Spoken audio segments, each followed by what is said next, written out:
What's up, beautiful people? Welcome to How Can I Serve? Excited for this conversation today. We're gonna get into the good stuff, into the juicy stuff. We're talking about BRT today, but as we always do, just gonna share with you our little document of what we are doing and what we're talking about. Keep you up to date. Tom, can you see that? Yeah. Beautiful. So we just finished up who was Tom, who was Jaleel. Today we're talking about the origins of BRT. Something good. Oh, All right, brother. we were looking at the Tao Te Ching. Sorry. That's what this is. Just wasn't clear. All right. Thank you. Just wanted to make sure. Okay. This I mean, you can every now and again. if you wanna go that route, we can go that route. If you want to do that, I think we're on that route. we are on that route. Talking The about Tao. the origins of BRT. You want me to jump in? Yeah, let's kick it off. You kick it off. I mean, I feel like it really is a direct reflection of that book, of that philosophy of just operating in flow, essentially, and going with what is. Breathe, Rise, and Thrive, BRT for short, was officially created last year in response to the murder of George Floyd and the protests that followed right at the pretty early stages of the pandemic. Jay was working at Looker at the time, which was a company acquired by Google. I was an actor and had my whole industry shut down. And we both were just finishing up a coaching program, which is where we get a lot of our inspiration and wisdom and fuel from, the Flow Genome Project. You'll be hearing us shout them out a bunch because they are responsible in a very significant way for everything that we're doing, and while we're doing it the way we're doing it.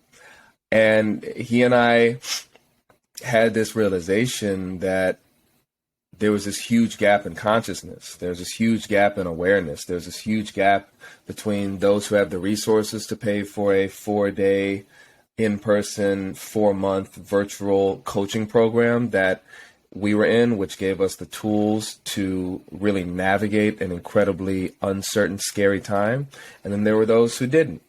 And we're watching that play out right on our TV screens and phones and social media platforms through the protest as a result of the murder of George Floyd. And so up until that point, I think a year or two prior, maybe a year and a half, I had created a company, Rise and Thrive, which was essentially a personal growth and development company. And Jalil was one of the people that helped me create that course. He was one of the first people to take it. And I was still kind of like running on that loop, but also just understanding that it was time to pivot and shift, but not knowing how or what to do to change it. And Jay just kind of hit me up out of the blue, and he was like, "Hey, you looking for any leadership positions to be filled?" And he said this over text. And I was like, what the fuck is he talking about? And I was just like, yeah, bro, like, of course, for you, absolutely. Because he had been such an integral part of helping me establish Rise and Thrive. And it was like, he was already in a leadership position, but he was like, he had an actual job. And he was like, all right, cool. I'm thinking about quitting my job. And I was like, what? He was like, yeah, bro, I can't take it anymore. It was the isolation of being one of the only people of color in that environment at that time, with everything as tense and the stakes as high as they were emotionally and spiritually, and also just like feeling stagnant, feeling like, once you get this information, once you get this knowledge, once you're shown, you actually get to see what's going on behind the curtain. Mm-hmm. It's only a matter of time or like physical disrepair, like physical impairment, before you're like, yeah, I have to switch over. Mm-hmm. and you're given a choice. You can do it when you feel the call, or you can do it when you're pushed. You can jump or you can be pushed. And at different points in our lives, we've both been pushed, and it doesn't feel good. And that was really the beginning of Rise and Thrive becoming Breathe, Rise and Thrive, and then the added element of breath work, which was something that you had learned in treatment down in Florida. And also in New York, you told me, when you first, when the first signs of that physical impairment were starting to show, like the cracks in your facade are really starting to show through. And you bringing that to me, and then us doing that with Flow Genome Project, and just seeing the effectiveness and like intense transformational benefits it has. And then on top of that, having it be in response, direct response to the words George Floyd was saying, which was, "I can't breathe." Right. That was the impetus for creating the company in the way that we did it. And it's gone through a lot of different iterations, and just, we have so many ideas, and it's just gone through so many different phases in 1 year already. It's crazy. Like this time last year, we were starting to plan a cross-country road trip to lead breathwork sessions in the middle of a pandemic. Jaleel has a son. Like it was nonsense. And we're going to do that. We don't have an RV. I don't even know if I can drive an RV. We're thinking about doing it like a week out of this tour. No dates or nothing. But that's the energy that was going on. And then reality set in. I'm so grateful it did. And we got to sit the fuck down and actually do some work. And then I started going back to California because we had someone who was helping us film some stuff and record some stuff. And then slowly but surely, the idea of what we had this time last year of Breathe, Rise, and Thrive being a way to close the consciousness gap between those who have and those who don't, as well as supporting frontline workers, be it healthcare, military, teachers, but everyone who was really overwhelmed, parents, as a result of the pandemic, to grieve and to, as we like to say, struggle gracefully. Another Flow Genome reference. And that's where we're at now. We've gone from being solely a virtual breathwork studio, and then we offered courses that are, more in line with personal development. And then we were like, well, we don't just want to be breathwork guys, and we don't want to be like Tony Robbins, but like, what do we do? Like, who are we? What are we actually doing? And we got to get clear. Are we peak performance coaches? Like, what are we really bringing to the table here? And it's taken a full year for us to get super, super clear, and we're here. And I'm grateful that we're here. We've got a foundation that is steady. It's the roots are growing deeper and deeper day by day, but it's steady, and we're aware of what fat we need to trim, and like the areas we need to go deeper on, so that the stakes can get further into the ground, so that if you imagine it like a lighthouse or something, when the hurricane comes, when the storm comes, and it's cloudy, and the swells are 20 feet high, and the ship is going up and down, and the people on board don't know if they're going to make it to shore, they see that light in the distance. And that light's not moving. That light isn't going up and down. That light is fixed.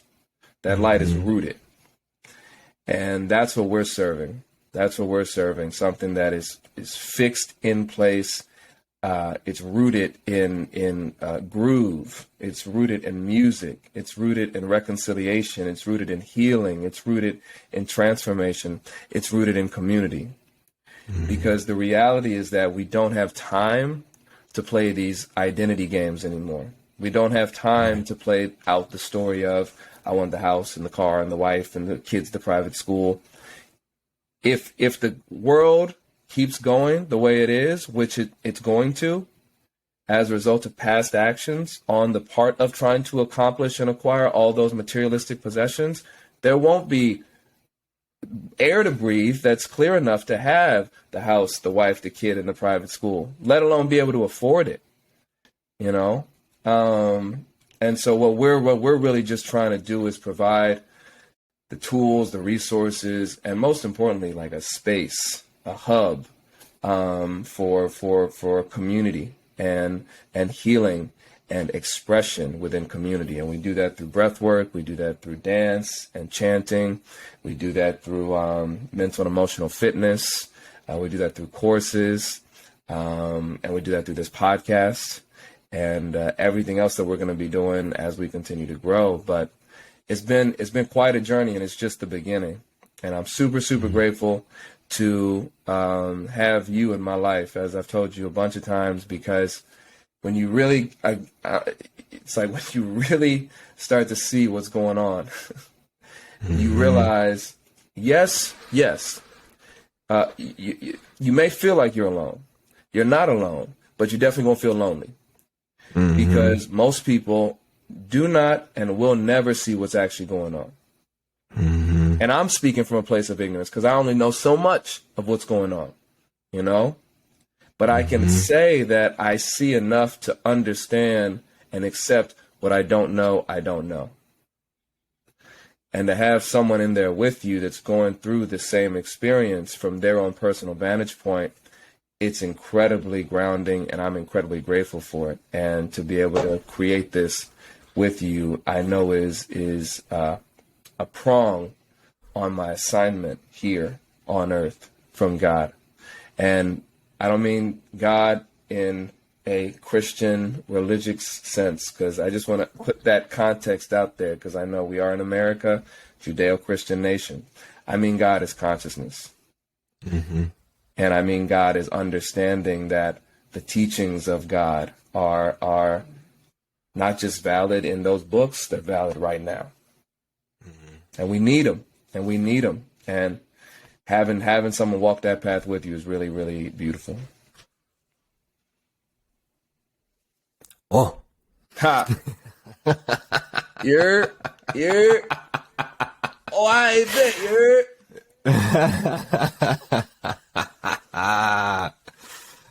I don't even have anything to say.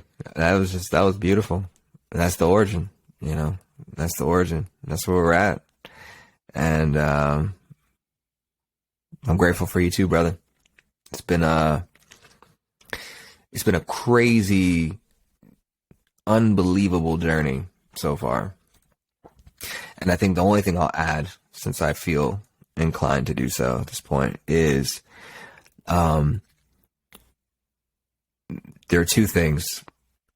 This business that we've created, this community, BRT, has been a crucible of transformation, not only for the people who come to it, but for the people who founded it. It has literally changed me.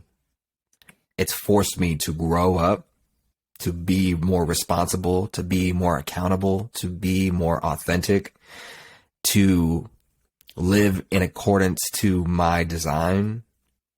And I can't bullshit anymore. Like I don't have the ability to do it anymore. And as a result of that, I am a better human being for it. And so I think that, you know, BRT, the beauty of what we're able to offer people, and the gratitude that I have for that opportunity to be of service to those who serve, is it comes because of the commitment that I've witnessed in you and that I've witnessed in myself to allow for this to change us. Like it is changing me every day, and it's changing me. And then it's those changes that are happening are impacting other parts of my life. Like it's not just in BRT. I'm a better father. I'm a better husband. I'm a better writer. The other things that I do in my life are better because I'm allowing for this process to change me. And that's what transformation is, right? And I think that's the thing that I love most about this, and really where we underscore that sense of community, is that I'm nobody's guru. I'm not a guru. It's not my shit. I'm just another human being on this planet who is learning how to be a badass human being as best as I can, and hopefully showing other people how to do the same from time to time. And that idea of community it really is the crux of what BRT is, because we're both doing breath work in the breath work experiences. One of us is leading, the other person is doing breath work. When we're doing the mental and emotional fitness, one of us is leading, the other one is a student, right? Like we're constantly engaging with the content and the material, and we live it. It's not just something we go and tell people about and teach. Like, no, we're living this every single day. And the other thing is, you talked about this idea of BRT really being almost a manifestation of the Tao, right? In the sense of the middle way, right? And for those who aren't familiar with the Tao, the Tao Te Ching is this incredible, the Chinese philosophy. To the Chinese or Korean, I apologize for my ignorance at this point. I just had a ping that said maybe it's Korean, but let me just put a pin in that and I'll look it up later. Sorry about that. But what I will say is the Tao Te Ching has been a beautiful way for me to understand that life is a didactic of extremes. And when I find myself getting pulled in either direction of one of those extremes, my life is off balance. And so how can I find my center? How can I find the middle path? The way I do that is by allowing myself to be aware of the extremes, giving them the reverence they deserve, because sometimes it's fucking fun to get wrapped up in the crazy shit. It feels good to just go off on the deep end, to go way out there, to be pulled in that direction. It feels good. I've lived my life there. It's fun sometimes. And I know that if I stay there, I burn. I fucking burn. And I know that if I go the opposite direction and I'm just conservative and reserved and bottled up and keeping everything contained, sometimes that feels safe and protected, but it also becomes corrosive. And I literally can feel the deterioration of my soul when I live my life that way over time. And so the idea of BRT is how do we balance those ideas of protection and preservation with ecstasis and party, enjoying life, being lit up, right? Balancing those two and finding a way to weave, right, the needle, thread the needle. And the didactic that exists, I think, in between the two of us, Tom, is really what allows for the birth of BRT to be balanced in such a way, because we have differences in how we show up, and we have differences of experiences, and we have differences of upbringings, we have differences of, and in a lot of ways, right, there can be extremes in that. And the two of us coming together, listening to each other, hearing each other, providing a space for the other to be heard, connecting in the areas where there's commonality and continuity, and allowing for the extremes to exist and to not to doubt them or belittle them or demean them or whatever it might be, judge them, but allowing for them to exist, providing the counterpoint, and then weaving a life somewhere in between. And that's how BRT has been, right? It's literally been us pulling and pushing each other and finding manifestation of a business and of concepts in the process of that push and pull. So it's been a beautiful stretching experience. And it's been a beautiful integrative experience as well. And I had to add that context because when it feels like that's when you're thinking about okay, what makes it different, right? What makes BRT special, right? We're pulling from all these different wisdom traditions. We're pulling from Flow Genome Project and these peak performance coaching and all this other stuff. We, embed the neuroscience into these peak experiences. We're building community. All that's interesting, right? But Jaleel and Tom in this push and pull didactic relationship, trying to weave life while making sense of the chaos that exists around us, is really the nuance of BRT, right? Mm-hmm. Take him to church. Take him to church. That boy good. That boy good. That boy got and talent. I'm just going to pass around I'm gonna pass around the tithing bowls now. Tithing bowls. Just put what you can in the put what you can in the bowl, and just don't ask no questions. And when you see Jaleel driving a nice car, and you see Jaleel in the parking lot, you see Jaleel wearing the Gucci suit, I said, don't ask. I said, don't ask. No questions. Just give me the money. Cause there's a leak in the roof. Gotta fix that leak in the roof. Oh, gotta fix it. I'm done. All right, beautiful people. See you next time. Until then.